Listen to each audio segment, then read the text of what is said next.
I've seen interviews with Orthodox Jewish rabbis who get asked questions sometimes like, well, why do you keep the commandments? He says, because we're Jews. That's what we do. It's who we are. You see, if you ask a Gentile who now has come into Israel, and they're no longer Gentile, but they're Israel, and you ask them why they keep the commandments, they'll say, because Yahweh said so, and because I want to be obedient, instead of you saying it's because it's who I am. See, that's what he means, I think, here, is you have to go from doing them to living by them. It's part of who you are. It's part of what defines you as who you are. I observe commandments because I'm Israel, because I'm a child of the living Elohim. It's what I do. It's what defines who I am, as opposed to just being some actions that I take and certain things that I no longer do and certain things that I now do that I didn't used to do. It's because it's who I am. So when people ask you, what are you, a Jew now? Well, in some ways, the answer is yes, because they keep commandments because of who they are. And you want to say, no, I'm not a Jew now, but I keep the commandments because it's part of what I was created to do. I've come to understand. See, nothing's changed. You've just come to understand that that's how you were made. It always was the case. All human beings were made to obey the commands. The universe is put together and designed for Torah obedience, for Torah submissiveness. So you just came to find that out, that's all. That's a distinction that you've now gotten to embrace that wasn't there before in terms of your understanding of it, even though it was always there, even though you didn't understand it. So he says here, and it's just such a subtle thing, but it's so powerful when he says, I showed them, I gave them my laws and showed them to them. In other words, I opened their understanding to understand. This has always been there, but now I showed them what they were. By the way, guys, this is here. This is how the universe works. I made you. This is how you're supposed to function, instead of walking around being so dysfunctional. But if you do these things, you will function ideally in the universe I created to function a certain way.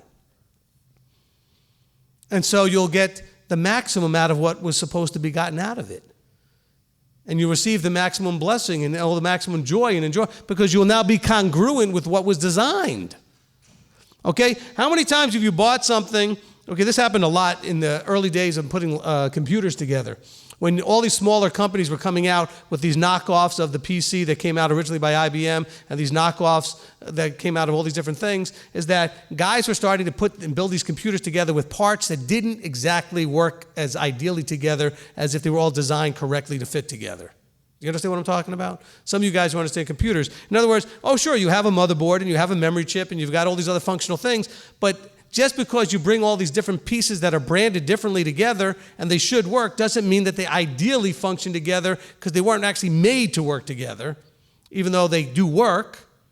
And then you go get one that's made by the one company where all the pieces are made for that company, for that machine, and it works a whole lot better because it was made to go together. It was designed that way. And so when he gave them the laws here, he says, I showed you my right rulings, I gave you my laws, I now showed you how to actually function successfully and ideally in the world I created.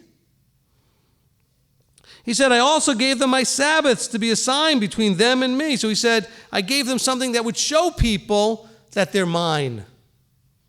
It's not saying I also gave them Sabbaths, meaning that was in addition to the laws. He said, but I also gave them these things as part of the laws to be a sign between them and me, to know that I am Yahweh who sets them apart, because he knew that they would be keeping something others would be not keeping. They wouldn't be keeping them.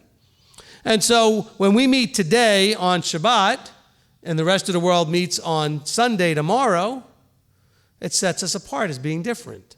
When we keep the annual Sabbaths and others keep Christmas and Easter and whatever they do, it sets us apart as being different. But not just different to be different. Different meaning it sets us apart as saying, you are children of the living Elohim. You are submissive to that authority. It is a sign as to who you belong to, whose you are.